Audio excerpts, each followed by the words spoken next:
Assalamualaikum warahmatullahi wabarakatuh. Apa kabar sahabat Al-Fatah yang dimuliakan Allah? Semoga kita dalam keadaan sehat, dilimpahkan rezekinya, dan diberikan keberkahan dunia dan akhirat. Amin ya robbal alamin.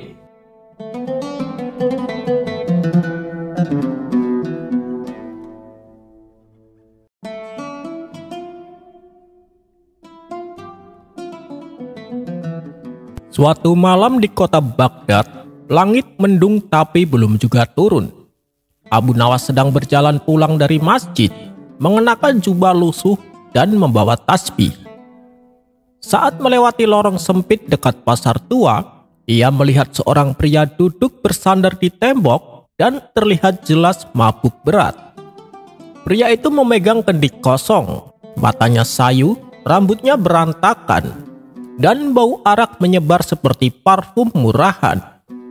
Kemudian Abu Nawas berhenti, menatapnya, lalu berkata, "Wahai saudara, malam-malam begini kau masih mabuk juga?" Pria itu tertawa cekikikan, lalu menunjuk Abu Nawas dengan jari goyah. "Hei, kau ini Abu Nawas kan? Yang katanya pintar dan sering kelabui raja itu kan?" Abu Nawas mengangguk. "Benar," jawab Abu Nawas. Pria itu bangkit setengah berdiri, lalu berkata dengan gaya dramatis, "Kalau kau memang bijak, kenapa masih sibuk urus dunia? Bukankah dunia ini fana?" Mendengar itu Abu Nawas kaget. "Loh, baru kali ini aku dinasehati orang mabuk." Pria itu kembali duduk, lalu melanjutkan, "Kau ini sibuk memikirkan apa yang benar dan salah, sedangkan aku sudah tahu kalau semuanya salah. Jadi ya aku nikmatin saja kesalahan ini." Abu Nawas tertawa geli. "Luar biasa, filsuf aroma arak," gumamnya. Kemudian pria itu berkata, "Tapi ada satu hal yang kuingat sejak kecil. Jangan pernah meminta dari orang yang tak ingin memberi, dan jangan memaksa seseorang berubah, kecuali kau siap mengubah dirimu lebih dulu." Mendengar itu Abu Nawas terdiam. Wah, kata-kata itu dalam juga dari mulut seorang pemabuk. Akhirnya Abu Nawas duduk di sampingnya. Mereka diam sejenak, lalu Abu Nawas berkata, "Kau tahu, kadang kebijaksanaan datang dari tempat yang tak kita duga. Dan hari ini aku belajar dari seorang pemabuk di lorong pasar," ucapnya. Pria itu menoleh sambil nyengir. "Nah, akhirnya kau sadar, bahkan orang mabuk pun bisa membuat orang waras mikir dua kali. Keesokan paginya, warga terkejut melihat Abu Nawas duduk di warung kopi sambil tertawa sendiri. "Hei, kenapa kau tertawa sendiri, Abu Nawas?" Abu Nawas menjawab, "Semalam aku diberi nasihat oleh seseorang yang bahkan lupa namanya sendiri. Dunia ini memang lucu. Jangan-jangan kitalah yang mabuk tanpa minuman."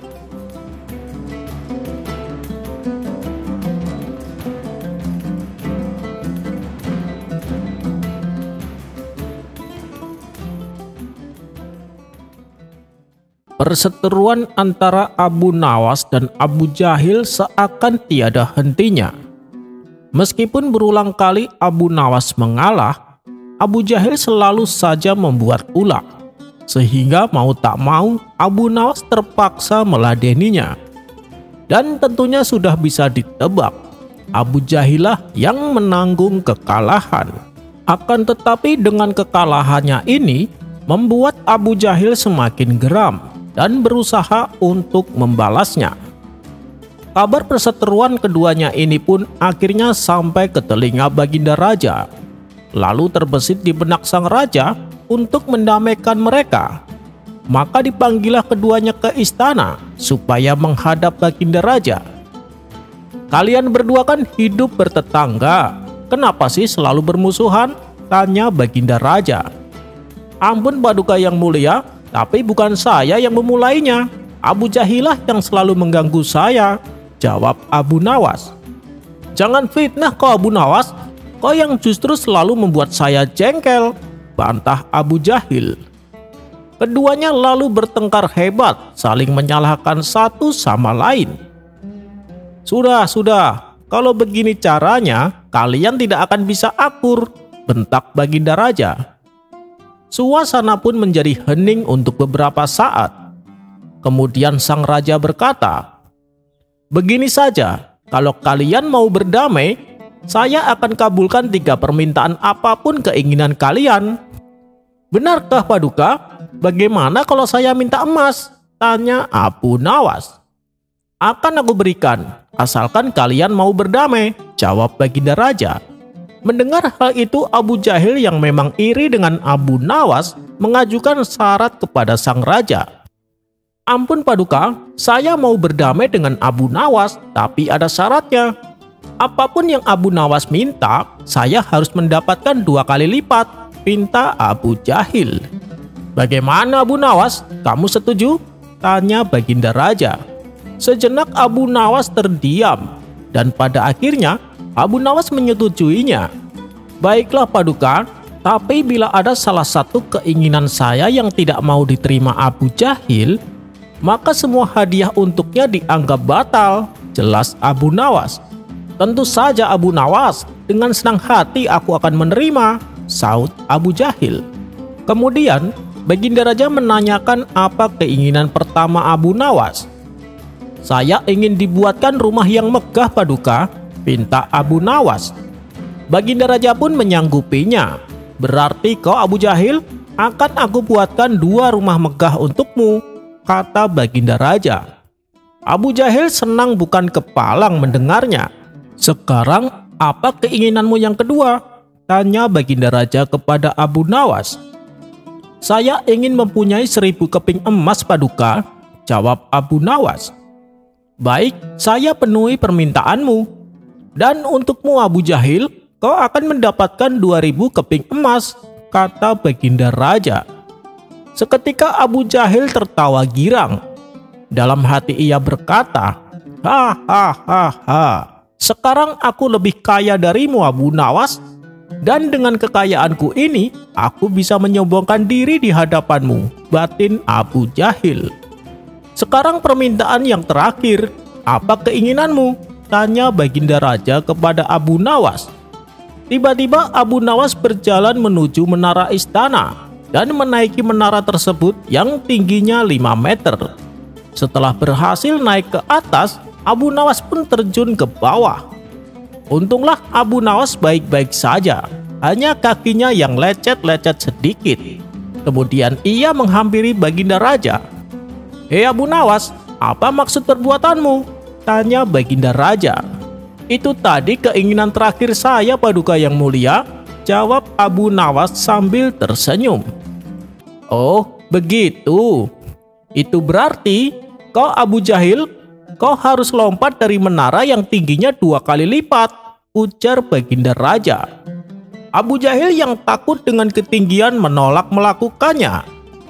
"Saya tidak mau Paduka, saya pilih menara yang tingginya sama," protes Abu Jahil. "Tidak bisa begitu dong, kamu sendiri kan yang minta. Apapun yang aku inginkan, kau meminta 2 kali lipat," sahut Abu Nawas. "Benar Abu Jahil, bukankah itu syarat yang kau ajukan? Kalau kau menolak melakukannya, berarti semua hadiah yang akan kau terima dinyatakan batal. Dan itu sudah sesuai kesepakatan," timpal Baginda Raja. "Kurang ajar Abu Nawas, mana mungkin aku melompat dari ketinggian 10 meter. Itu sama saja bunuh diri," gerutu Abu Jahil. Akhirnya khayalan Abu Jahil menjadi orang kaya menjadi kandas akibat akal cerdik Abu Nawas. Lagian belum apa-apa sudah ada niatan untuk menyombongkan diri kepada Abu Nawas.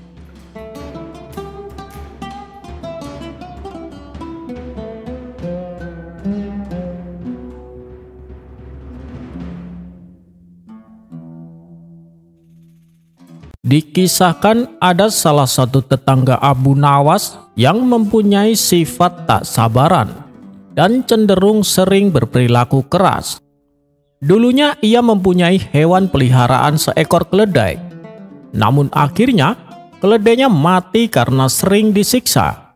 Suatu hari tetangganya ini mendatangi rumah Abu Nawas dengan maksud untuk meminjam keledainya. "Hei Abu Nawas, bolehkah aku pinjam keledaimu?" tanya tetangganya. Abu Nawas tak langsung menjawab, sebab Abu Nawas kenal persis tabiat tetangganya tersebut. Sikapnya tak sabaran dan sering berperilaku keras. Tentu saja ia tak mungkin meminjamkan karena takut keledainya akan disakiti. Kemudian Abu Nawas beralasan bahwa keledainya sedang dipinjam oleh orang lain dan sampai saat ini keledainya belum dikembalikan. Tetangganya itu pun lalu pergi. Tapi belum sempat ia meninggalkan rumah Abu Nawas, ia mendengar suara keledai berada di halaman belakang rumahnya. Sontak tetangganya ini kembali menemui Abu Nawas. "Hei Abu Nawas, kau bilang keledaimu dipinjam orang lain. Tapi itu suara apa?" tanya tetangganya sewot. "Kamu lebih percaya pada suara keledai atau omongan saya?" tanya balik Abu Nawas. Tetangganya itu pun pulang dengan perasaan dongkol. Beberapa hari kemudian, tetangganya itu datang lagi dengan maksud yang sama, yaitu meminjam keledainya Abu Nawas. "Hei Abu Nawas, tolonglah aku, pinjamkan aku keledaimu," pinta tetangganya. Abu Nawas kembali tak langsung menjawab, tapi ia meminta waktu untuk mau menunggunya sejenak. Lalu Abu Nawas masuk ke dalam rumahnya. Tidak lama kemudian, Abu Nawas kembali menemui tetangganya itu sambil berkata, "Tadi aku telah menemui keledaiku dan menyampaikan hasratmu. Tapi dia menolak dengan mengatakan aku sebenarnya ingin membantunya. Hanya saja aku tidak suka dengan ucapan, cacian, dan kadang ia memukulku." Mendengar perkataan Abu Nawas, tetangganya heran dan bertanya, "Sejak kapan keledai bisa bicara dan punya pikiran seperti layaknya manusia?" Tapi dengan entengnya Abu Nawas menjawab, "Tapi itu kenyataannya Tuan. Begitu banyak keledai bisa bicara, bahkan bermusyawarah, dan terkadang mengemukakan pendapatnya." "Ah, bilang saja kau tidak mau meminjamkannya," balas tetangganya dengan nada ketus. Ia pun lalu meninggalkan Abu Nawas. Di lain hari, tetangganya itu kembali menemui Abu Nawas. Kali ini bermaksud meminjam tali jemuran. "Hei Abu Nawas, bolehkah aku meminjam tali jemuranmu?" tanya tetangganya. "Maaf Tuan, tali jemurannya sedang aku pakai untuk menjemur bubuk gandum," jawab Abu Nawas. Mendengar alasan Abu Nawas, tetangganya heran dan kembali bertanya, "Bagaimana mungkin bubuk gandum bisa dijemur di atas tali? Kamu itu mengada-ada saja Abu Nawas." Abu Nawas menjawab, "Oh, hal itu tidak sesulit yang Anda pikirkan Tuan, jika Anda tidak meminjamkannya kepada orang lain." Tetangganya Abu Nawas pun kembali berkata, "Dasar pelit, selalu saja bikin alasan." Ia pun lalu meninggalkan Abu Nawas dengan muka cemberut. Abu Nawas pun tersenyum-senyum melihat reaksi tetangganya tersebut.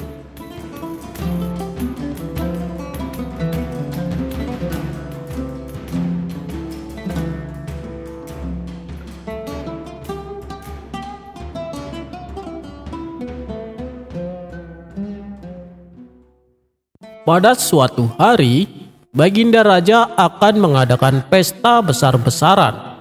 Pesta ini bukan hanya dihadiri oleh para pembesar istana saja, namun juga dihadiri oleh seluruh lapisan masyarakat, baik rakyat jelata maupun orang kaya. Tentu saja rencana Baginda Raja disambut gembira oleh semua rakyatnya, termasuk oleh 2 orang yang lumpuh kakinya dan buta matanya. Akhirnya hari yang ditentukan pun telah tiba. Para penduduk berbondong-bondong mendatangi istana untuk menghadiri pesta kerajaan. Di lain tempat, tampak 2 orang sedang duduk di sebuah warung. Kemudian salah satu dari mereka berkata, Malang sekali nasibku. Aku tidak bisa datang ke pesta karena kakiku lumpuh. Orang di sebelahnya membalas, aku juga diundang, tapi aku tak bisa datang juga karena keadaanku lebih buruk daripada keadaanmu. Loh, memangnya kenapa denganmu? Tanya si lumpuh. Mataku buta, jawabnya. Ternyata sedari tadi Abu Nawas juga berada di warung tersebut dan ia mendengar semua percakapan kedua orang itu. Karena kasihan, Abu Nawas menghampiri mereka dan memberi saran kepadanya. Kalian bisa saja datang ke pesta itu, tapi kalian harus bekerja sama. Mendengar hal itu, kedua orang itu bertanya, "Bagaimana caranya, Tuan?" Abu Nawas lalu menjelaskan, "Kamu yang matanya buta, gendong kawanmu yang lumpuh itu. Sementara kamu yang lumpuh yang akan menunjukkan jalannya." Setelah mendapat penjelasan tersebut, mereka pun terlihat gembira. "Wah, itu ide yang bagus, Tuan. Terima kasih atas sarannya," lanjut mereka berdua. Maka pergilah mereka berdua menuju istana untuk menghadiri pesta. Karena jarak yang ditempuh lumayan jauh, di tengah perjalanan mereka memutuskan untuk beristirahat sebentar. Ternyata di tempat mereka beristirahat, ada juga dua orang yang lain yang sedang bersedih karena tak bisa menghadiri pesta tersebut. Mereka adalah orang bisu dan orang tuli.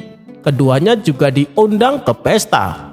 Yang bisu bisa mendengar, tetapi tidak bisa menjelaskan kepada temannya yang tuli itu. Sedangkan yang tuli bisa berbicara, tetapi tidak ada yang bisa dikatakannya. Mendengar keluhan tersebut, si lumpuh maupun si buta tak bisa memecahkan masalah ini. Di tengah-tengah kebingungan, kembali muncul Abu Nawas di tengah-tengah mereka. "Nah, ini dia Tuan Abu. Dia pasti bisa menyelesaikan masalah kalian," kata si lumpuh dan si buta. Begitu mengetahui yang dihadapi adalah si buta dan si tuli, Abu Nawas juga tak mampu membantu mereka. "Sampai kapanpun persoalan ini tak bisa terpecahkan," kata Abu Nawas dalam hati. Ia pun pergi meninggalkan mereka.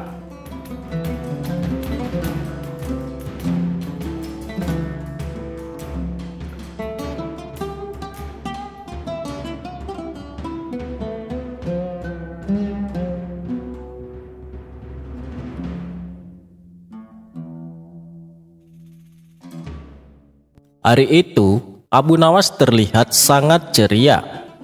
Pasalnya, ia baru saja mendapat hadiah uang dari Baginda Raja. "Wahai istriku, hari ini kita makan enak. Aku akan membeli daging," kata Abu Nawas kepada istrinya. Maka, pergilah Abu Nawas ke pasar. Ia mendatangi tukang jagal untuk membeli sepotong daging. Setibanya di rumah, ia meminta kepada istrinya agar memasak daging yang baru saja dibelinya. "Sembari aku menunggu daging matang, lebih baik aku nongkrong di warung dulu," pikir Abu Nawas. Selepas Abu Nawas pergi, tidak lama kemudian datanglah saudara istrinya. Saudaranya istrinya ini sangat suka sekali makan daging. Dia pun terus memperhatikan daging yang sedang dimasak. Begitu istri Abu Nawas selesai memasaknya, mereka berdua lalu duduk dan menyantap daging itu sampai habis. Setelah saudaranya pergi, istri Abu Nawas bingung memikirkan cara supaya Abu Nawas tidak marah. Dia pun segera menaruh sepotong timun sebagai pengganti daging. Ketika Abu Nawas datang dan meminta makanan, sang istri lalu menghidangkan kuah berisi potongan timun. Abu Nawas pun mulai menyantapnya. "Ini timun, bukan daging," seru Abu Nawas. "Ini daging, wahai suamiku," jawab istrinya berpura-pura. "Ajaib, daging menjelma menjadi timun. Tapi kuahnya kok daging," gumam Abu Nawas. "Bisa jadi dagingnya palsu." "Makanya kalau beli daging harus hati-hati," ujar sang istri. "Benar juga katamu, setimpal Abu Nawas. Di hari berikutnya, Abu Nawas kembali membeli daging. Kali ini ia membeli di tempat yang berbeda.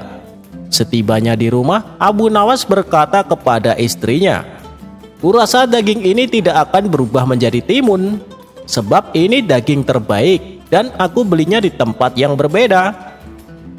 Sang istri lalu segera memasaknya. Seperti biasa, sembari menunggu masakannya matang, Abu Nawas pergi ke warung nongkrong bersama kawan-kawannya. Di saat Abu Nawas pergi, saudara istrinya kembali datang dan mereka berdua pun menyantap dagingnya sampai habis. Setelah saudaranya pergi, istri Abu Nawas kembali menaruh potongan timun sebagai pengganti daging. Dan ketika Abu Nawas pulang, sang istri menghidangkan makanannya. Dengan marahnya Abu Nawas berkata, "Ini timun, bukan daging." Sang istri membalas, "Wahai suamiku, lebih baik kau jangan membeli daging lagi. Sebab aku mendengar dari para tetangga bahwa daging bisa menjelma jadi timun." Kemudian peristiwa tersebut Abu Nawas ceritakan kepada orang-orang. "Sungguh aneh, istriku memasak daging, tapi setelah matang berubah jadi mentimun," ucap Abu Nawas.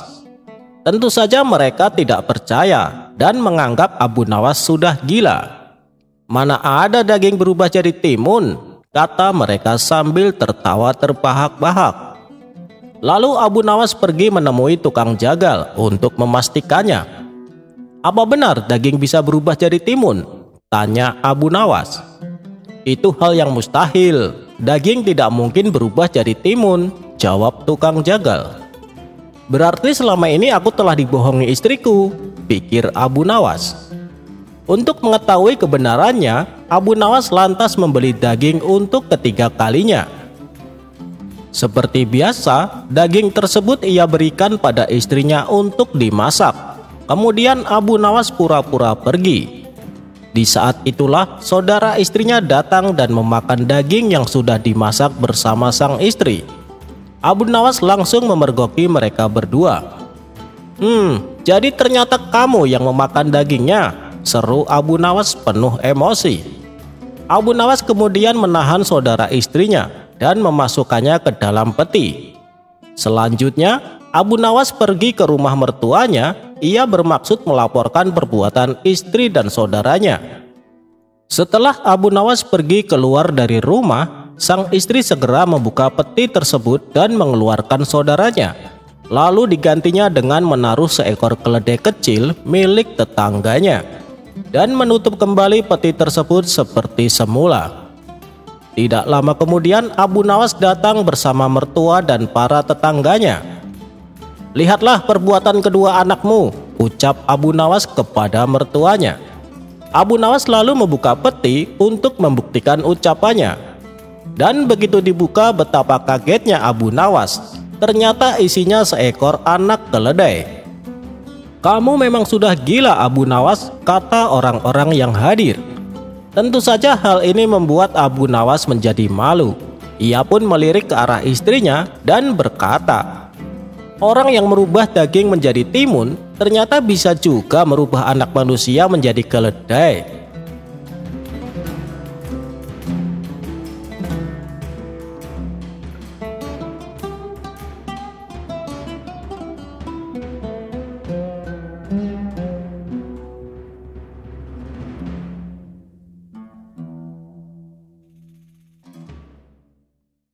Suatu hari, Abu Nawas pergi ke kampung lain untuk silaturahmi ke sahabatnya yang baru saja membeli rumah. Setibanya di sana, Abu Nawas langsung disambut hangat sahabatnya itu. Di sela-sela obrolannya yang seru, Abu Nawas bertanya kepada sahabatnya, "Saya dengar katanya di daerah sini rawan dengan kebanjiran. Kenapa kamu memilih beli rumah di daerah ini?" tanya Abu Nawas. "Di sini harganya murah, Abu Nawas, dan soal banjir tidak usah khawatir. Saya sudah mendatangi orang sakti," jawab sahabatnya itu. "Orang sakti maksudmu bagaimana?" tanya Abu Nawas tak mengerti. "Jadi begini Abu Nawas, Sebelum saya membeli rumah ini, saya terlebih dahulu mendatangi orang sakti untuk berkonsultasi. Lalu, oleh orang sakti tersebut, saya diberi jimat berupa minyak ajaib, kata sahabatnya menjelaskan. Lalu, kau apakan minyak tersebut? Tanya Abu Nawas penasaran.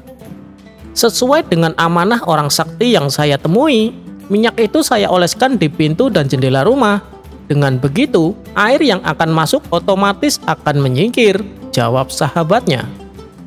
Abu Nawas hanya menggeleng-gelengkan kepala mendengar perkataan sahabatnya itu. Kamu dari dulu masih saja percaya begituan, ucap Abu Nawas.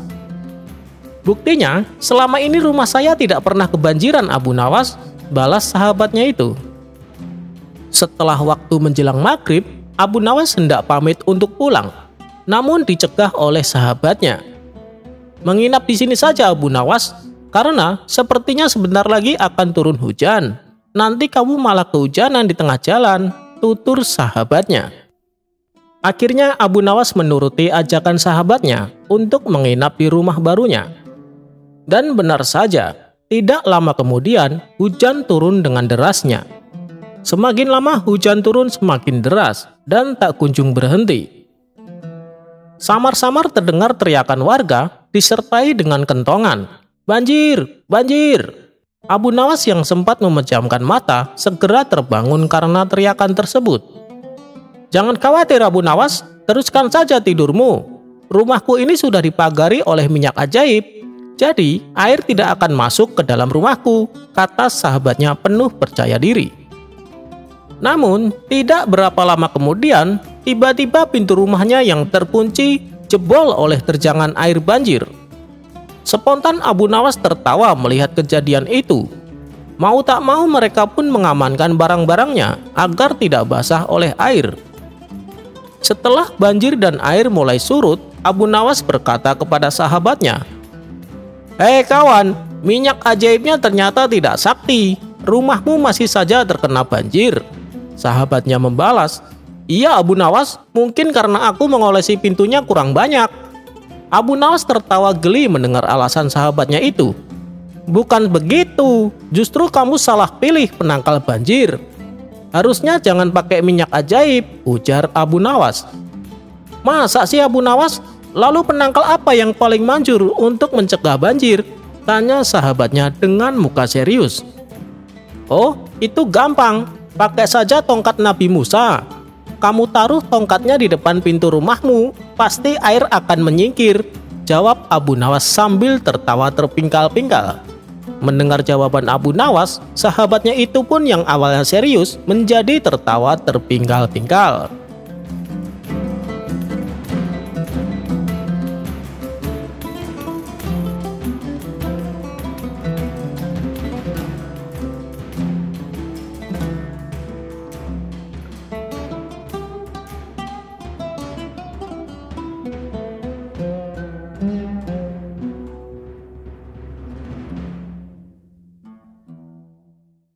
Baginda Raja sedang gelisah.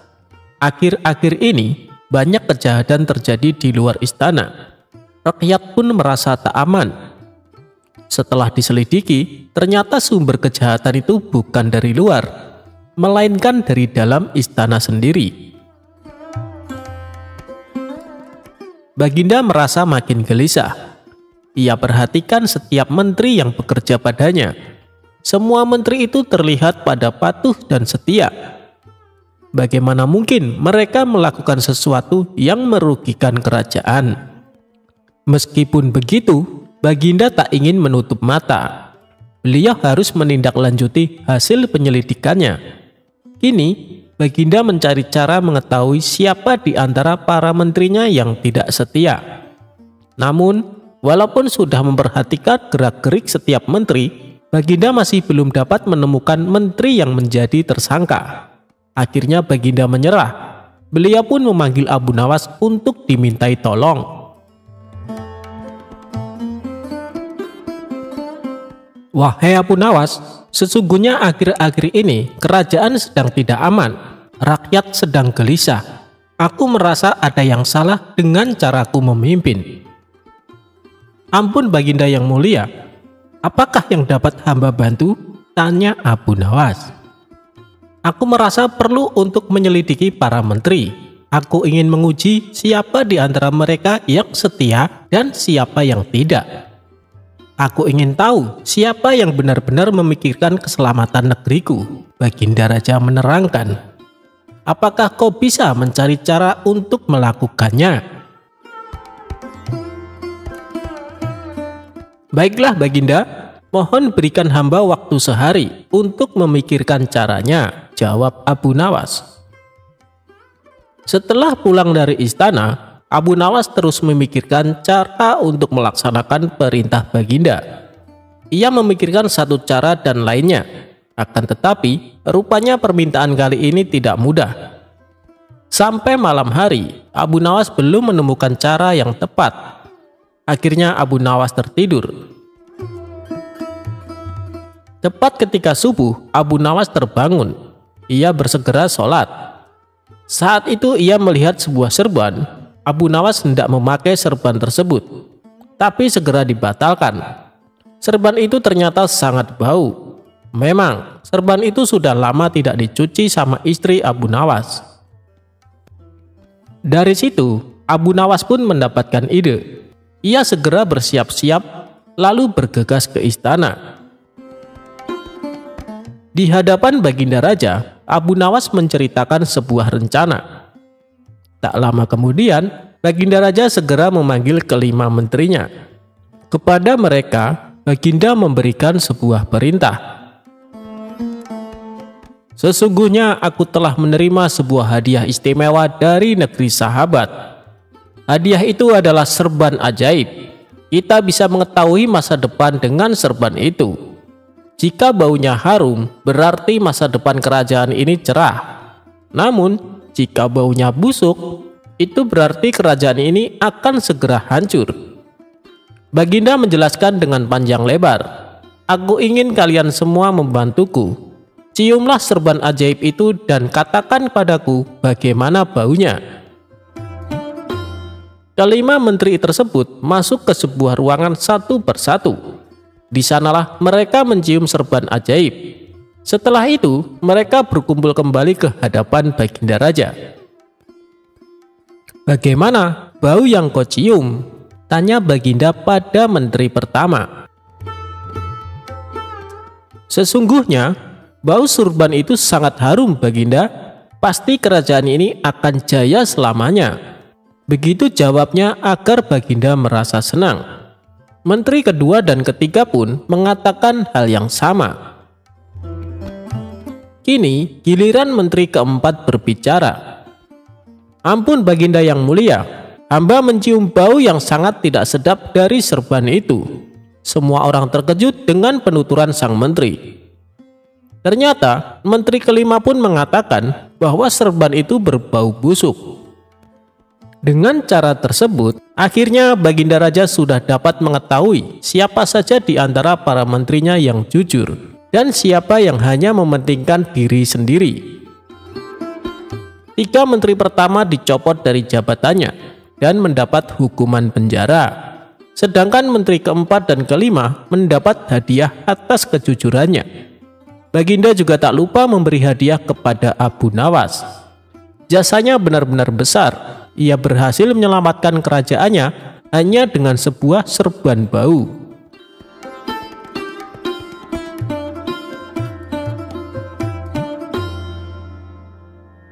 Abu Nawas bisa tahu warna angin.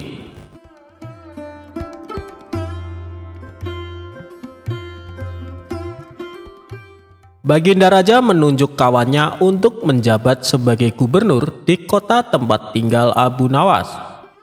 Tapi sayangnya orang yang ditunjuk ini menyalahgunakan jabatannya. Ia sewenang-wenang memerintahkan para prajurit menangkap para sastrawan yang dianggap pintar. Setelah beberapa sastrawan ditangkap, mereka dihadapkan kepada gubernur yang baru tersebut. Satu persatu di antara mereka ditanya oleh sang gubernur.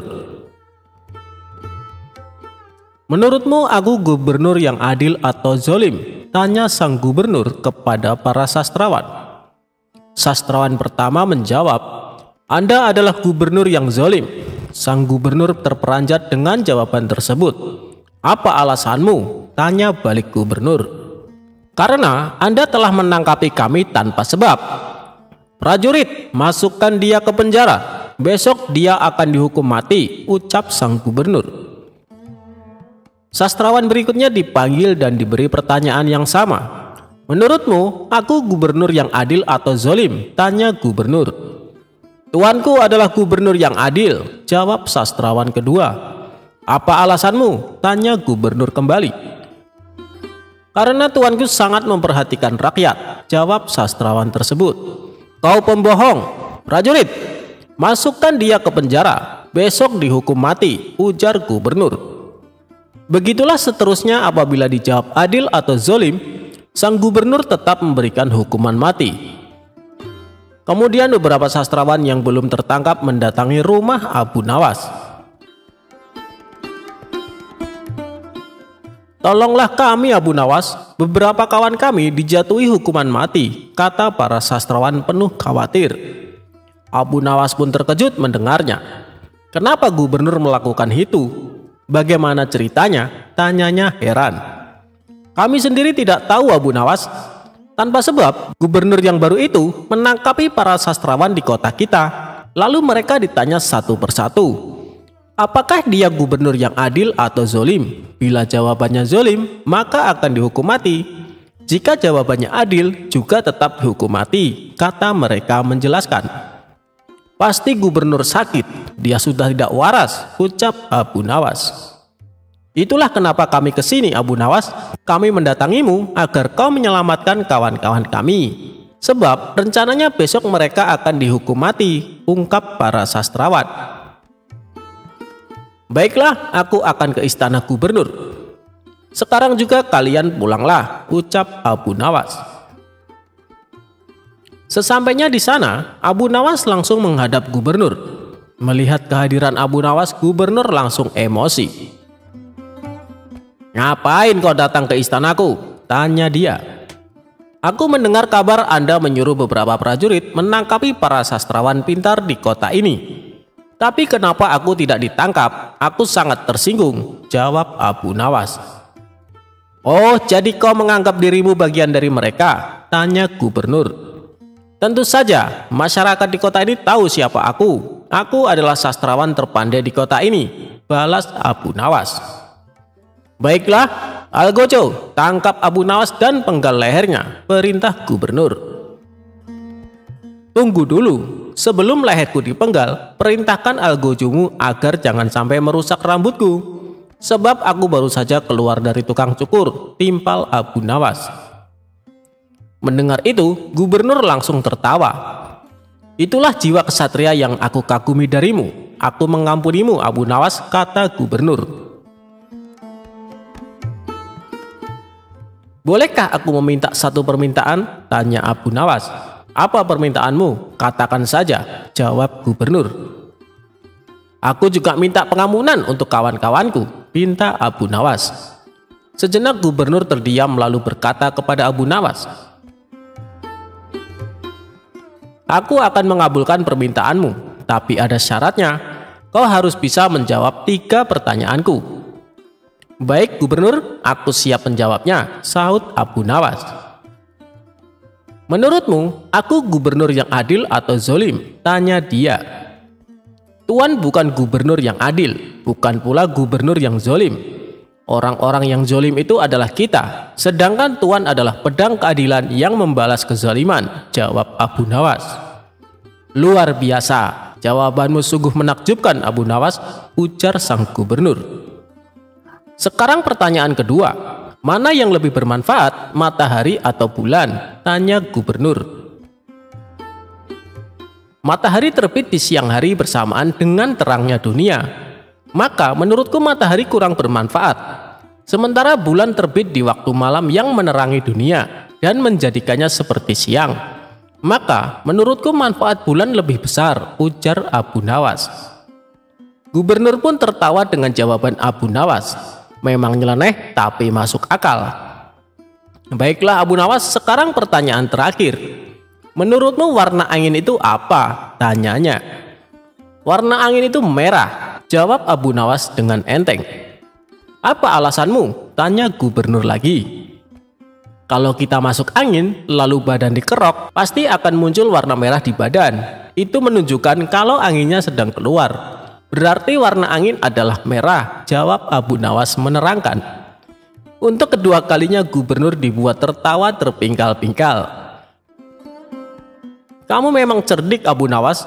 Kau mendapatkan apa yang kau inginkan. Ternyata, apa yang dikatakan Baginda Raja tentangmu memang benar, tutur gubernur. Abu Nawas spontan kaget mendengar nama Baginda Raja disebut. Maksud Tuan bagaimana? Tanya Abu Nawas penasaran. Jadi begini, sebelum aku ditugaskan kemari, Baginda Raja memberitahu kalau di kota ini banyak sastrawan pintar. Dan di antara sastrawan yang paling cerdik adalah kau. Aku berniat memanggil mereka untuk diberi hadiah. Tapi sebelumnya aku ingin mengerjai dulu. Ternyata kau malah datang untuk membantu mereka. Dan ini adalah suatu kesempatan bagiku untuk menguji kecerdasanmu, cerita gubernur. Jadi hukuman mati yang Tuan berikan hanya berpura-pura? Tanya Abu Nawas kaget. Benar, Abu Nawas. Aku hanya ingin mengerjai mereka sebelum memberikan hadiah, jawab gubernur. Abu Nawas pun terdiam sejenak. Kurang ajar, ternyata aku masuk perangkapnya. Tunggu saja pembalasanku nanti, ungkapnya dalam hati.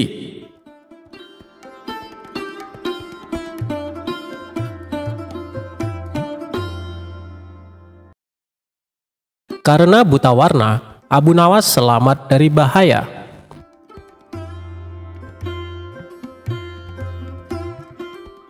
Pada suatu hari, sang menteri akan mengadakan pesta yang hanya dihadiri oleh orang-orang pilihan. Guna menambah semaraknya suasana pesta, Tuan Menteri tidak lupa mengundang Abu Nawas. Maka diperintahkanlah beberapa pengawal untuk memanggil Abu Nawas di rumahnya. Sesampainya di rumah Abu Nawas, salah satu pengawal berkata, Tuan Abu Nawas, nanti malam ada undangan pesta di rumah Tuan Menteri. Mendengar kabar tersebut tentu saja membuat Abu Nawas kegirangan. Baik, nanti malam aku akan ke sana. Oh iya, sampaikan salam hormat saya untuk Tuan Menteri, balas Abu Nawas. Singkat cerita, malam pun tiba. Abu Nawas bergegas menuju rumah Tuan Menteri. Setibanya di sana, Abu Nawas disambut hangat layaknya tamu kehormatan. Tuan Menteri lalu mempersilahkan Abu Nawas duduk bersama para tamu undangan yang lain. Tidak berapa lama kemudian, hidangan lezat mulai disajikan di atas meja makan. Melihat hal itu, Abu Nawas sudah tidak sabar untuk menyantapnya. Sembari mengambil hidangan di hadapannya, Abu Nawas pura-pura berbasa-basi. Ngomong-ngomong, pesta dalam rangka apa ini? Jangan-jangan Tuan Menteri naik jabatan ya? Tanya Abu Nawas. Bukan, Abu Nawas, hanya pesta syukuran kecil-kecilan untuk menyambut hari kelahiranku, jawab Tuan Menteri. Oh, pantesan, balas Abu Nawas. Pantesan kenapa, Abu Nawas? Tanya Tuan Menteri penasaran. Pantesan hidangannya enak-enak dan Tuan Menteri juga terlihat gagah serta berwibawa, puji Abu Nawas. Kamu bisa saja, Abu Nawas, balas Tuan Menteri tersipu malu. Saat asik menyantap hidangan, tiba-tiba salah satu tamu berkata, Maaf Tuan Menteri, janggut Tuan Menteri beruban. Mungkin akan lebih indah bila Tuan Menteri mengecatnya menjadi hitam. Mendengar itu, Tuan Menteri yang tadinya berseri-seri mendadak berubah menjadi emosi. Kurang ajar kamu. Kamu pikir aku sudah tua bangka? Kamu menghina aku, bentak dia. Ampun Tuan Menteri, aku sama sekali tidak bermaksud demikian, jawab tamu tersebut ketakutan. Pengawal, tangkap orang ini dan masukkan ke penjara selama 3 hari, perintah Tuan Menteri kepada pengawalnya. Dengan sigap para pengawal langsung menyeret tamu tersebut untuk dimasukkan ke penjara. Ternyata kemarahan Tuan Menteri tidak berhenti sampai di situ. Ia lantas bertanya kepada tamu undangan yang lain, apakah kamu lihat ada uban di janggutku? Dikarenakan takut dihukum, tamu yang ditanya kali ini menjawab dengan berkata bohong. Hampir tidak ada, Tuan Menteri. Apa maksudmu dengan kata hampir? Pengawal, seret orang ini ke dalam penjara, teriak Tuan Menteri. Tamu kedua pun dibawa oleh pengawal untuk dimasukkan ke penjara. Gara-gara kejadian ini, suasana pesta yang tadinya meriah berubah jadi menegangkan. Untuk ketiga kalinya, Tuan Menteri mengajukan pertanyaan yang sama kepada tamu. Selanjutnya, apa kau lihat ada uban di janggutku? Tanya Tuan Menteri. Karena takut dihukum seperti kedua tamu sebelumnya, tamu ketiga menjawab dengan berkata bohong. Sama sekali tidak ada, Tuan. Bahkan janggut Tuan terlihat hitam dan indah. Kamu pembohong, bentak Tuan Menteri. Pengawal, berikan dia 10 cambukan di punggungnya, kemudian penjarakan dia selama sebulan, perintah Tuan Menteri. Akhirnya Tuan Menteri menoleh ke arah Abu Nawas. Tapi Abu Nawas terlihat asik menyantap makanan seolah sedang tidak terjadi apa-apa. Apa kau melihat uban di janggutku? Tanya Tuan Menteri kepada Abu Nawas yang tampak asik melahap makanan lezat tidak menghiraukan pertanyaan Tuan Menteri. Abu Nawas, aku bertanya kepadamu, bentak Tuan Menteri. Mendengar namanya disebut, Abu Nawas pun menoleh ke arah Tuan Menteri dan menghentikan makannya untuk sementara. Maaf Tuan Menteri, Tuan bertanya kepadaku, sahut Abu Nawas. Ya, aku bertanya kepadamu, apa kau melihat uban di janggutku? Tanya Tuan Menteri. Sebenarnya aku ingin menjawabnya Tuan Menteri, tapi aku buta warna, jadi tidak tahu mana warna hitam dan putih, ucap Abu Nawas. Ia pun kembali meneruskan makannya. Jawaban Abu Nawas yang singkat tapi menggelikan membuat Tuan Menteri tertawa terpingkal-pingkal. Wajahnya yang tadi penuh emosi seketika redam dan kembali tenang untuk mencairkan suasana. Setelah selesai makan, Abu Nawas menceritakan beberapa kisah lucu yang membuat seisi ruangan penuh tawa.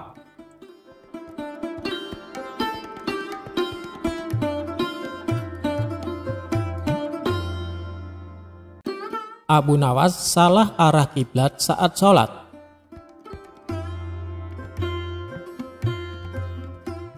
Alkisah, sewaktu-waktu Abu Nawas mengunjungi sahabat lamanya yang sudah lama tidak ditemui.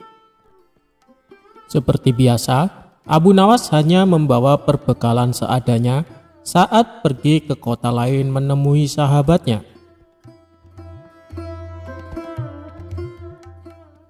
Setelah melakukan perjalanan yang cukup lama, akhirnya Abu Nawas tiba di kediaman sahabatnya.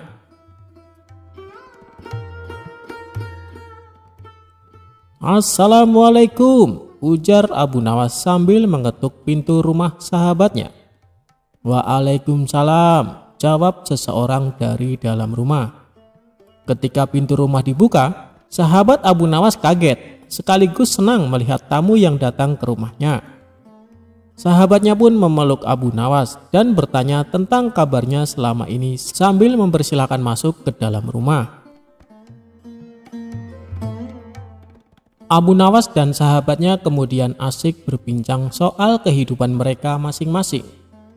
Tak terasa, azan asar pun sudah terdengar. Obrolan mereka berhenti untuk melaksanakan sholat asar terlebih dahulu. Wahai kawan, saya minta izin sholat di rumahmu, pinta Abu Nawas kepada sahabatnya. Oh, silakan Abu Nawas, saya mau keluar sebentar untuk membeli makanan, balas sahabatnya kepada Abu Nawas.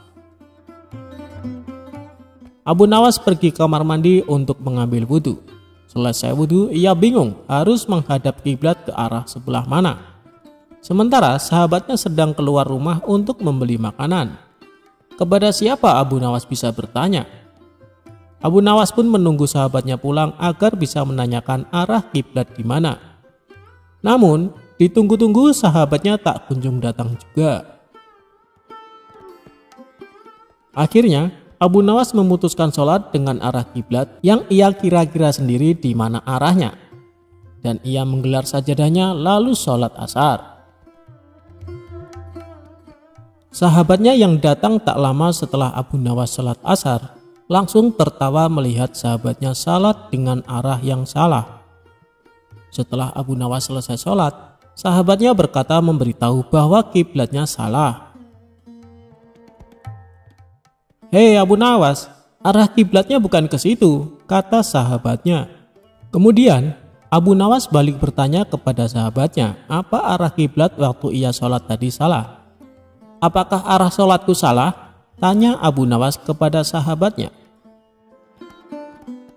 "Tidak, hanya saja arah sajadah kamu yang salah," jawab sahabatnya menjawab pertanyaan Abu Nawas. Kemudian Abu Nawas pun kembali membalas perkataan sahabatnya dengan guyonan. "Kalau begitu tegur saja sajadahku, jangan aku," kata Abu Nawas kepada sahabatnya. Sontak keduanya kemudian tertawa bersama-sama. Lalu Abu Nawas mengajak sahabatnya sholat berjamaah. "Ya sudah, mari kita sholat berjamaah. Habis itu baru kita makan-makan," ajak Abu Nawas kepada sahabatnya.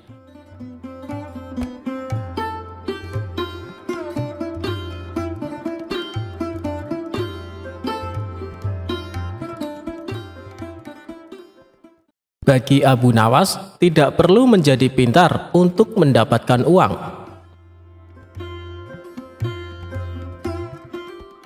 Abu Nawas memiliki tetangga, sebut saja Abu Jahil.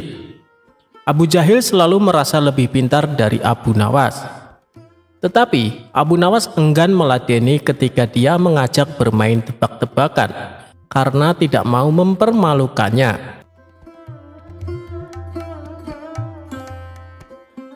Suatu ketika, Abu Jahil tengah nongkrong di warung bersama beberapa orang. Dengan sesumbar Abu Jahil mengatakan bahwa Abu Nawas takut ketika diajak tebak-tebakan. Teman-teman Abu Jahil setengah tidak percaya, sebab mereka tahu kecerdikan Abu Nawas. Untuk membuktikan kecerdasannya, Abu Jahil mengajak teman-temannya bermain tebak-tebakan. "Jika kalian tidak bisa menjawab tebakan saya, maka kalian kasih saya 5 dinar. Jika saya tidak bisa menjawab tebakan kalian, saya kasih kalian 50 dinar, kata Abu Jahil. Namun anehnya, semua tebakan yang dilontarkan oleh temannya bisa dijawab oleh Abu Jahil.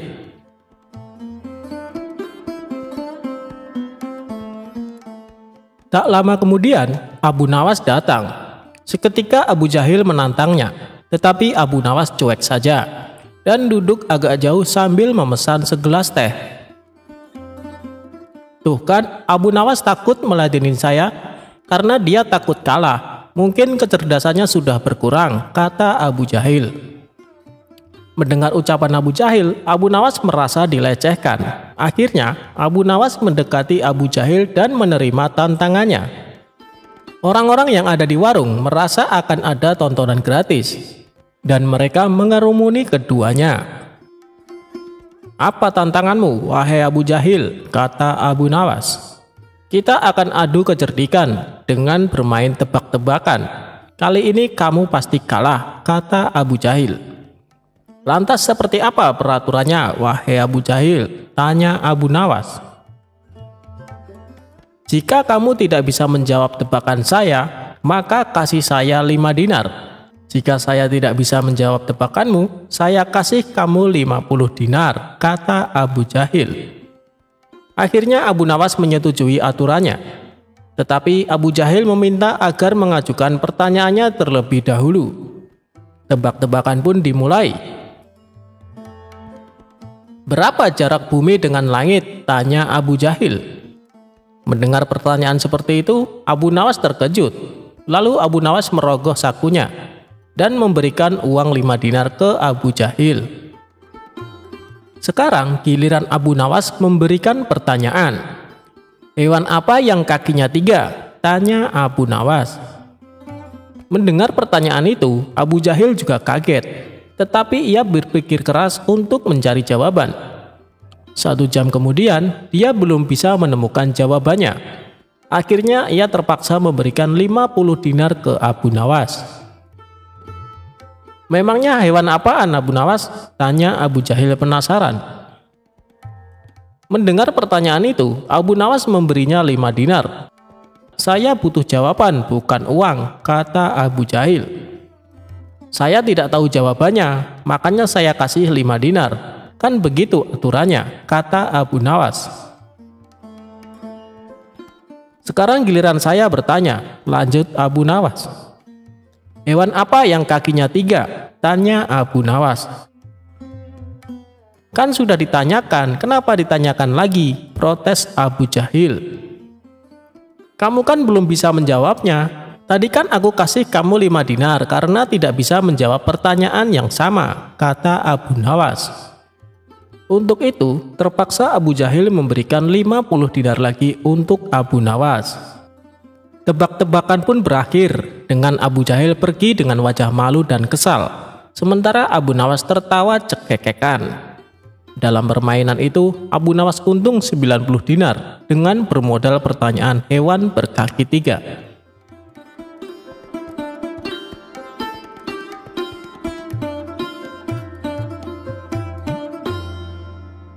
Abu Nawas bikin kesal pencuri sepatu.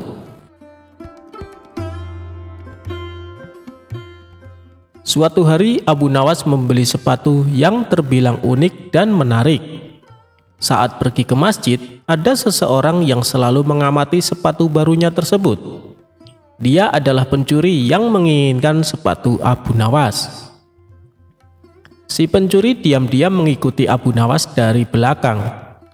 Mengetahui sepatunya jadi incaran, Abu Nawas pun langsung waspada. Sesampainya di masjid, Abu Nawas terpaksa memakai sepatu barunya itu ke dalam masjid. Melihat hal itu, sang pencuri menjadi kesal. Waduh, aku tidak bisa mencuri sepatunya, gumam pencuri itu. Setelah selesai, Abu Nawas bergegas pulang. Baru beberapa langkah keluar masjid, pencuri itu memanggilnya.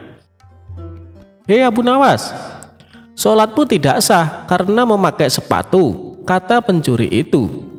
Lebih baik kau ulangi sholatmu dan lepaskan sepatumu, sambung pencuri tadi. Biarkan saja, kalaupun aku tidak memperoleh pahala sholatku, setidaknya aku masih memperoleh sepatu baruku, jawab Abu Nawas. Mendengar hal itu, si pencuri merasa terkejut. Ternyata Abu Nawas sudah mengetahui niatnya.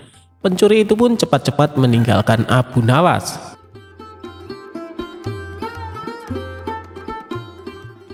Menghitung jumlah ikan di laut dan bintang di langit. Bermula dari Baginda Raja kerap memberikan ujian serta pertanyaan kepada Abu Nawas. Sosok humoris itu seringkali menjadi labuhan akhir ketika pertanyaan-pertanyaan Baginda Raja tidak bisa dijawab orang-orang istana. Ketika itu Baginda Raja melontarkan pertanyaan terkait jumlah bintang di langit dan ikan di lautan kepada Abu Nawas. Hei Abu Nawas, manakah yang lebih banyak jumlahnya? Bintang-bintang di langit ataukah ikan-ikan di lautan? Ikan-ikan di laut, jawab Abu Nawas dengan tangkas. Bagaimana kau bisa langsung memutuskan begitu? Apakah engkau pernah menghitung jumlahnya? Tanya Baginda Raja. Abu Nawas menerangkan, Paduka yang mulia, ikan-ikan di laut setiap hari ditangkapi dalam jumlah besar oleh warga dunia, tetapi jumlah mereka tetap banyak, seolah-olah tidak pernah berkurang. Lalu dengan bintang-bintang di langit? Tanya Baginda Raja penasaran. Jumlah mereka juga banyak, tapi bintang-bintang di langit tidak pernah ditangkapi dan tidak pernah diambili. Makanya jumlah mereka tidak pernah berkurang, pungkas Abu Nawas dengan yakin.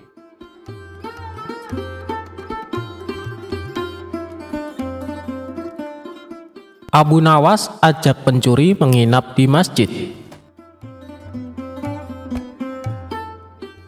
Abu Nawas mengerjai balik pencuri yang beraksi di rumahnya.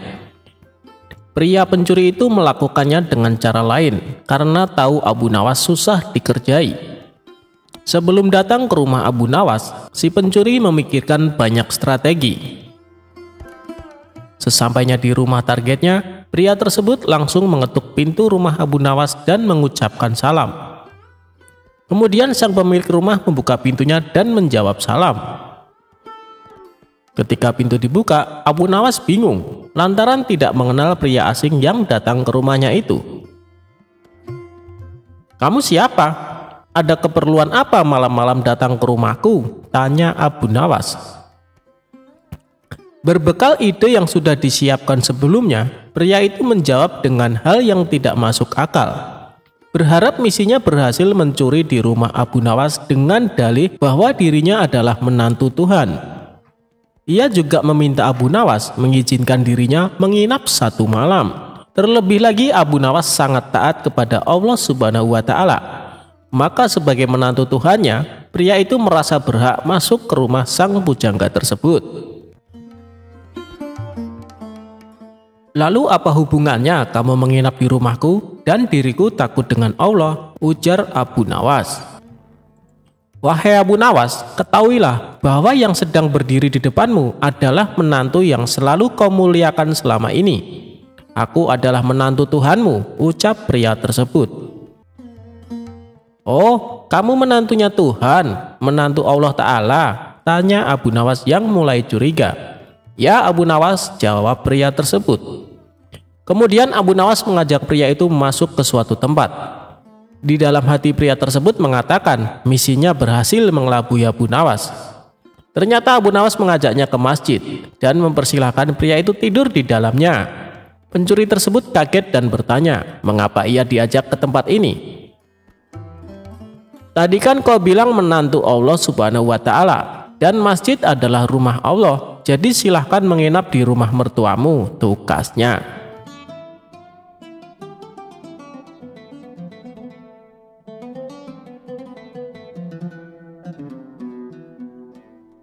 Abu Nawas tetap bisa cari solusi.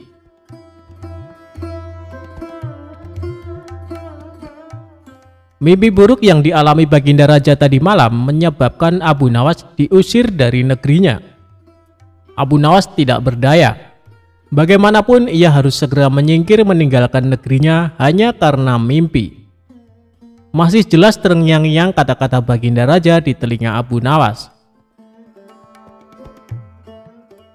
Tadi malam aku bermimpi bertemu dengan seorang laki-laki tua. Ia mengenakan jubah putih.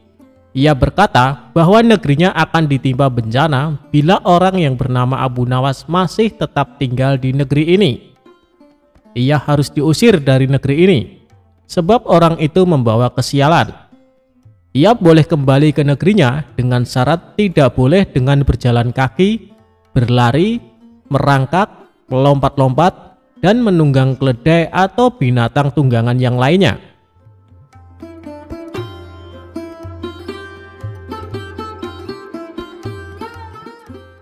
Dengan bekal yang diperkirakan cukup, Abu Nawas mulai meninggalkan rumah dan istrinya. Istri Abu Nawas hanya bisa mengiringi kepergian suaminya dengan deraian air mata. Sudah 2 hari penuh Abu Nawas mengendarai keledainya.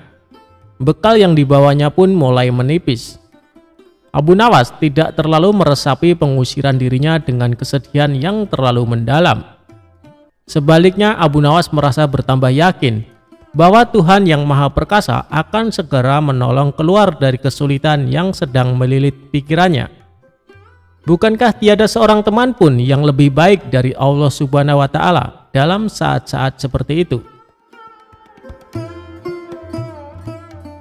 Setelah beberapa hari Abu Nawas berada di negeri orang, ia mulai diserang rasa rindu yang menyayat-nyayat hatinya yang paling dalam. Rasa rindu itu makin lama makin menderu-deru seperti dinginnya jumharir, sulit untuk dibendung. Memang, tak ada jalan keluar yang lebih baik daripada berpikir. Tetapi dengan akal apakah ia harus melepaskan diri? Begitu tanya Abu Nawas dalam hati. Apakah aku akan meminta bantuan orang lain dengan cara menggendongku dari negeri ini sampai ke istana Baginda? Tidak akan ada seorang pun yang sanggup melakukannya. Aku harus bisa menolong diriku sendiri tanpa melibatkan orang lain.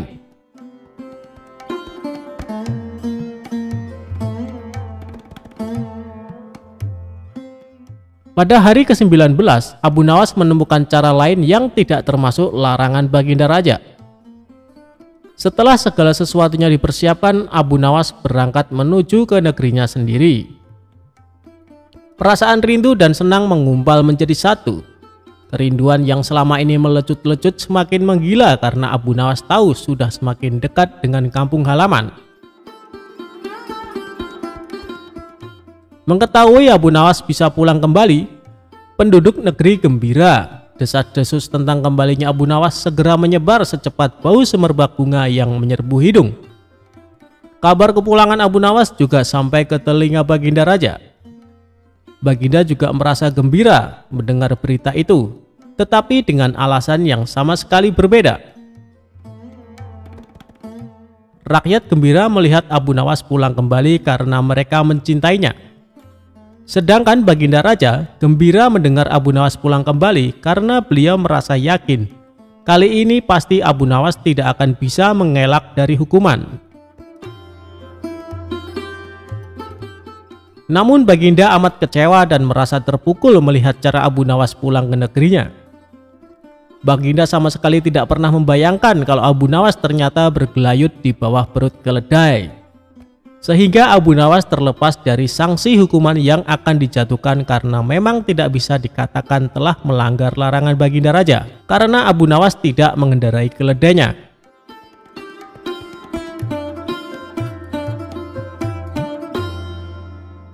Tingkatan mata, tingkatan otak, dan tingkatan hati. Abu Nawas sebenarnya adalah seorang ulama yang alim. Tak begitu mengherankan jika Abu Nawas mempunyai murid yang tidak sedikit.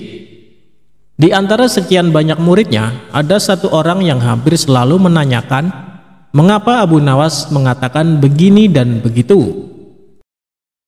Suatu ketika ada 3 orang tamu bertanya kepada Abu Nawas dengan pertanyaan yang sama. Orang pertama mulai bertanya, manakah yang lebih utama, orang yang mengerjakan dosa-dosa besar atau orang yang mengerjakan dosa-dosa kecil? Orang yang mengerjakan dosa-dosa kecil, jawab Abu Nawas. Mengapa? Kata orang pertama. Sebab lebih mudah diampuni oleh Tuhan, kata Abu Nawas. Orang pertama puas karena ia memang yakin begitu. Orang kedua bertanya dengan pertanyaan yang sama. Manakah yang lebih utama, orang yang mengerjakan dosa-dosa besar atau orang yang mengerjakan dosa-dosa kecil? Orang yang tidak mengerjakan keduanya, jawab Abu Nawas. Mengapa? Kata orang kedua. Dengan tidak mengerjakan keduanya, tentu tidak memerlukan pengampunan dari Tuhan, kata Abu Nawas. Orang kedua langsung bisa mencerna jawaban Abu Nawas. Orang ketiga juga bertanya dengan pertanyaan yang sama.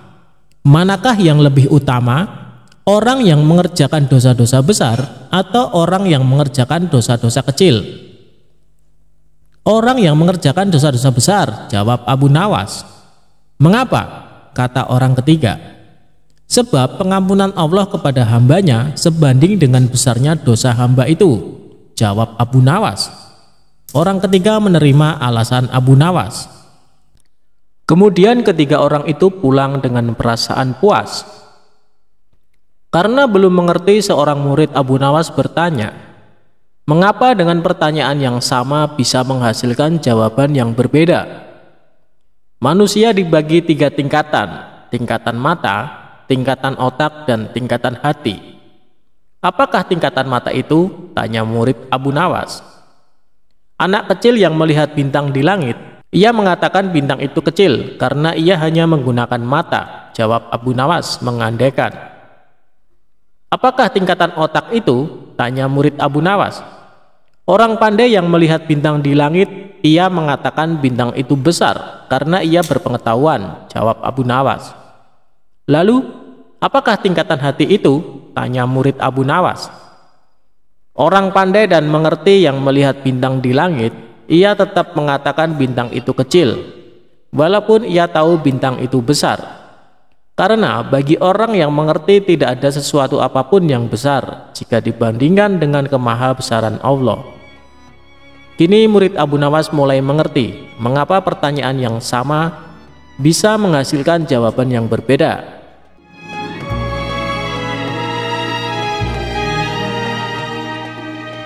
Jalan ke neraka.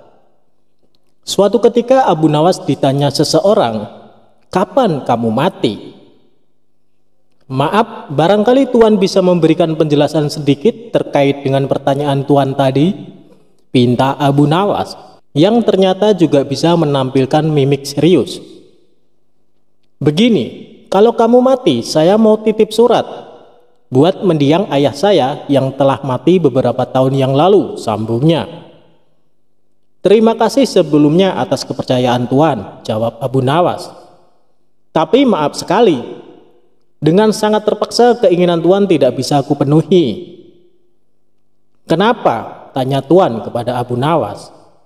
Lalu Abu Nawas menjawab, "Sebab aku tak tahu jalan ke neraka jahanam."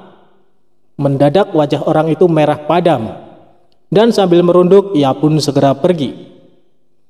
Pertanyaan yang nyelekit dari Tuan kepada Abu Nawas dijawab lebih nyelekit oleh Abu Nawas.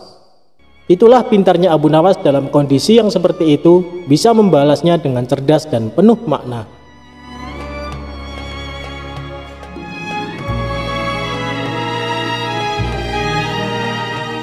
Pura-pura buta, Abu Nawas ambil balik duitnya yang dicuri.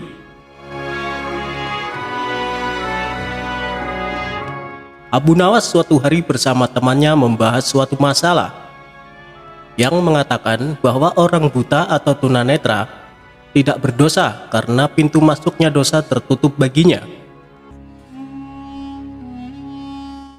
Alasannya karena matalah yang selalu melihat ke sana kemari yang mendatangkan dosa. Akan tetapi, Abu Nawas tidak menyetujui pendapat tersebut dan berniat akan membuktikannya. Keesokan harinya Abu Nawas berjalan-jalan dengan maksud untuk bertemu dengan orang buta. Ia ingin membuktikan pendapatnya bahwa orang buta pun dapat pula berbuat dosa. Abu Nawas juga menyiapkan pundi-pundi dan mengisinya dengan uang ringgit. Tidak beberapa lama berjalan, ia benar-benar menemukan seorang tunanetra. Abu Nawas memperhatikan gerak-gerik orang buta itu yang sedang berjalan dengan tongkatnya. Kemudian dia berpura-pura menjadi orang buta sambil membawa tongkat dan sengaja menabrak orang buta tersebut. "Aduh, sungguh malang nasibku sebagai orang buta, ditabrak oleh orang yang tidak memiliki rasa belas kasihan," ujar Abu Nawas. Orang buta itu heran mendengar keluhan orang yang ditabraknya. "Maaf, saya juga orang buta. Saya tidak dapat melihat dan hanya dapat berjalan dengan bantuan tongkat ini. Sekali lagi mohon maaf karena sungguh-sungguh saya tidak sengaja," ucap orang buta tersebut. "Oh, engkau juga buta ya?" tanya Abu Nawas pura-pura tidak tahu. "Iya, saya buta. Peganglah tongkatku ini. Orang buta pasti akan memakai tongkat untuk berjalan," jawab tunanetra tersebut. Abu Nawas pun memegang tongkatnya. Begitu pula sebaliknya, si buta juga meraba tongkat Abu Nawas untuk membuktikan bahwa mereka adalah sama-sama orang buta. "Kalau begitu kita senasib, saudara. Bagaimana kalau kita mencari rezeki bersama-sama?" ajak Abu Nawas. Orang buta itu pun menyetujui ajakan Abu Nawas. Mereka berjalan bersama-sama sebagai sesama orang buta. Di tengah perjalanan, Abu Nawas berpura-pura mau pipis dan minta tolong si buta agar pundi-pundinya yang penuh berisi uang dipegangkan dahulu. Sementara Abu Nawas berpura-pura pipis, ia terus memperhatikan tingkah laku si buta.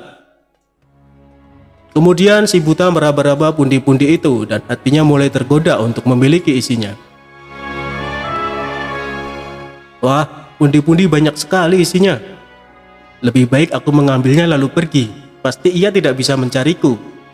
Karena ia juga buta," pikir si buta tersenyum. Lalu ia meninggalkan Abu Nawas dan mencari tempat persembunyiannya agar tidak ditemukan.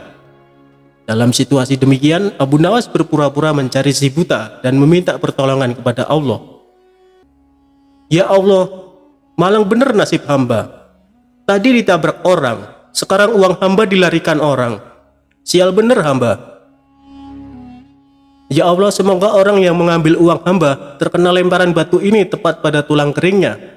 Biar tahu rasa dia," ujar Abu Nawas. Setelah itu dengan jitu Abu Nawas melempari si buta dan persis kena tulang keringnya.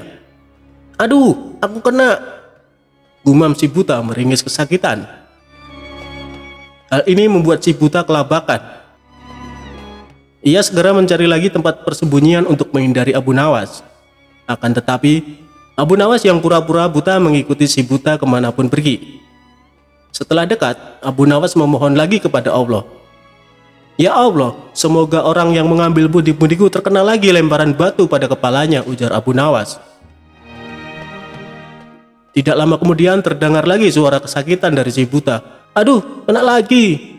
Kepalaku jadi benjol," ucap si buta memegang kepalanya yang benjol. Si buta pun panik dan heran. Kok doanya terkabul lagi? Ah, itu hanya kebetulan. Kemudian dia menghindar lagi dan terus menghindar. Tetapi Abu Nawas tetap mengikutinya terus secara berturut-turut. Abu Nawas berdoa lagi sambil melakukan lemparan beruntun kepada si buta dan selalu tepat, yaitu tepat mengenai perut, dada, dan terakhir muka. "Mengapa semua sasaran yang akan dilempar selalu tepat mengenaiku?" pikirnya lagi sampai berkerut keningnya. Si buta makin heran, dia curiga. Tidak lama kemudian barulah si buta menyadari bahwa temannya itu, Abu Nawas, mempermainkannya. "Kalau begitu saudara tidak buta, saudara hanya mempermainkanku. Ambillah kembali pundi-pundi ini," ujar si buta tersebut. Akhirnya si buta menyerahkan pundi-pundi itu kepada Abu Nawas dengan penuh kesedihan dan penyesalan terhadap nasibnya. Abu Nawas sendiri pulang sambil tersenyum kegelian. Ia puas karena dapat membuktikan bahwa orang buta dapat juga bisa berbuat dosa.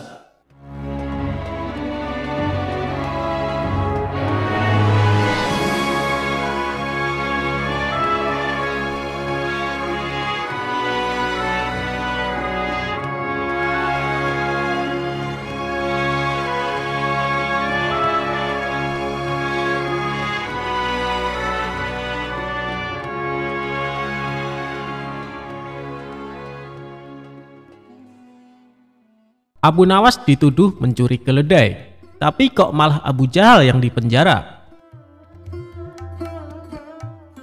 Hidup bertetangga kadang ada yang suka dan ada yang kurang suka dengan kita. Itulah yang dialami Abu Nawas. Meskipun dikenal suka menolong, ada saja orang yang tidak suka dengan sosok cerdas dan humoris ini. Sebut saja namanya Abu Jahal. Entah kenapa dia sangat membenci Abu Nawas. Abu Jahal selalu mencari celah untuk memfitnah Abu Nawas, akan tetapi usahanya selalu gagal. Tentu saja hal ini membuat Abu Jahal makin benci kepada Abu Nawas.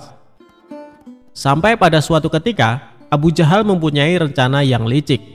Dia akan menjebak Abu Nawas supaya namanya menjadi buruk di mata masyarakat. Esok harinya Abu Jahal mulai mengatur strategi. Ia pergi ke pasar untuk membeli sandal. Sandal yang ia beli sama persis dengan kepunyaan Abu Nawas. Abu Jahal juga membayar orang suruhan untuk mengambil keledainya sendiri pada malam hari. Setelah malam tiba, Abu Jahal mulai menjalankan aksinya. Dia sengaja menaruh keledainya di depan rumah dan meletakkan sandal yang sama persis dengan sandal Abu Nawas di halaman rumahnya. Tidak lama kemudian, datanglah orang bayaran Abu Jahal untuk mengambil keledai di depan rumahnya. Setelah orang bayarannya sudah benar-benar menghilang, Abu Jahal mendadak berteriak, "Maling! Maling! Keledaiku dicuri maling!" teriak Abu Jahal pura-pura panik. Sontak teriakan Abu Jahal mengundang perhatian para tetangganya. Mereka lalu berduyun-duyun mendatangi rumah Abu Jahal. "Ada apa Abu Jahal?" tanya salah satu tetangganya. "Keledaiku dicuri maling, tapi malingnya sempat aku pergoki," jawab Abu Jahal. "Kamu berhasil mengenali wajahnya Abu Jahal?" tanya tetangga yang lain. "Enggak sih, karena waktu aku mergoki malingnya langsung panik dan lari terbirit-birit sampai meninggalkan sandalnya," kata Abu Jahal sambil menunjukkan sandal di halamannya. "Loh, ini kok seperti sandal Abu Nawas? Tapi masa iya sih Abu Nawas mencuri keledaimu?" ujar tetangganya tidak percaya. "Ya, namanya orang lagi kilap, apapun pasti dilakukannya. Apalagi sekarang Abu Nawas sudah lama tidak diberi hadiah baginda raja. Pastinya dia tidak punya uang lagi untuk beli makanan," ucap Abu Jahal memprovokasi. Akibat hasutan Abu Jahal ini, para warga mulai tersulut emosinya. Abu Nawas yang sedang asik tidur di rumahnya langsung dipaksa dan diarak warga menuju istana. "Ada apa ini? Apa yang kalian lakukan?" tanya Abu Nawas bingung. "Sudah, kamu diam saja, kamu harus mempertanggungjawabkan perbuatanmu," tegas Abu Jahal. Dalam hati Abu Jahal berkata, "Kali ini aku berhasil menjebakmu Abu Nawas." Ia pun tersenyum jahat kepada Abu Nawas. Setibanya di istana, Baginda Raja kaget ada rombongan warga datang. Terlebih lagi, di situ ada Abu Nawas dengan kondisi tangan terikat. "Ada apa ini? Kenapa malam-malam datang kemari?" tanya Baginda Raja. "Ampun Paduka yang mulia, hamba mau melaporkan keledai hamba dicuri Abu Nawas," jawab Abu Jahal. Abu Nawas yang mendengar pengaduan Abu Jahal hanya terdiam. Ia menunggu saat yang tepat untuk membongkar kedok Abu Jahal. "Memangnya kamu punya buktinya Abu Jahal? Apakah keledaimu ada di rumah Abu Nawas?" tanya Baginda Raja. "Keledainya memang tidak ada di rumah Abu Nawas. Bisa saja dia menaruhnya di tempat lain Paduka yang mulia. Tapi saya punya bukti yang lain," ucapnya. "Coba tunjukkan bukti yang kamu punya Abu Jahal," perintah Baginda Raja. Ia lalu menunjukkan sandal yang mirip dengan milik Abu Nawas. "Ini buktinya Paduka yang mulia. Waktu hamba memergoki, Abu Nawas lari terbirit-birit sampai meninggalkan sandalnya di halaman rumah hamba," tutur Abu Jahal. "Apa benar itu sandal kamu Abu Nawas?" tanya Baginda Raja kepada Abu Nawas. "Bukan Baginda Raja, tapi sandal itu memang mirip dengan sandal hamba," jawab Abu Nawas. "Kamu jangan coba mengelak Abu Nawas. Jelas-jelas itu sandalmu," bentak Abu Jahal. Sudah, berikan saja sandal itu kepadaku," pinta Baginda Raja kepada Abu Jahal. Setelah Abu Jahal memberikan sandal tersebut, Baginda Raja lalu memanggil Abu Nawas. "Abu Nawas, kemarilah. Coba pakai sandal ini," perintah Baginda Raja. Setelah dicoba, sandal yang dibawa Abu Jahal tidak muat di kaki Abu Nawas. Melihat hal itu, Abu Jahal mulai belingsatan, mukanya pucat dan keringat dingin mulai keluar dari tubuhnya. "Ini jelas-jelas bukan sandal Abu Nawas. Kamu jangan menuduh orang sembarangan. Atau jangan-jangan kamu ingin memfitnah Abu Nawas?" bentak Baginda Raja geram kepada Abu Jahal. Dengan mulut terbata-bata, Abu Jahal menjawab, "Maaf Paduka yang mulia, hamba kira itu sandalnya Abu Nawas." Ternyata Abu Jahal salah perhitungan saat membeli sandal yang mirip dengan sandal Abu Nawas. Abu Jahal tidak mencocokkan dengan ukuran kaki Abu Nawas. Di saat Abu Jahal mulai terbongkar rencana busuknya, Abu Nawas langsung melancarkan aksinya. "Begini Paduka yang mulia, sebenarnya Abu Jahal sudah berulang kali mencoba berbuat jahat, tapi rencananya selalu bisa hamba gagalkan," ungkap Abu Nawas.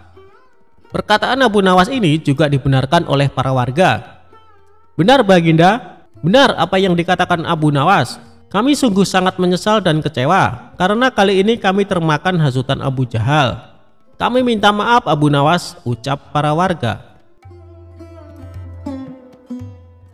Abu Nawas pun memaafkannya karena pada dasarnya mereka hanya termakan hasutan Abu Jahal. Sementara Abu Jahal langsung dimasukkan ke penjara atas perbuatan yang dilakukan.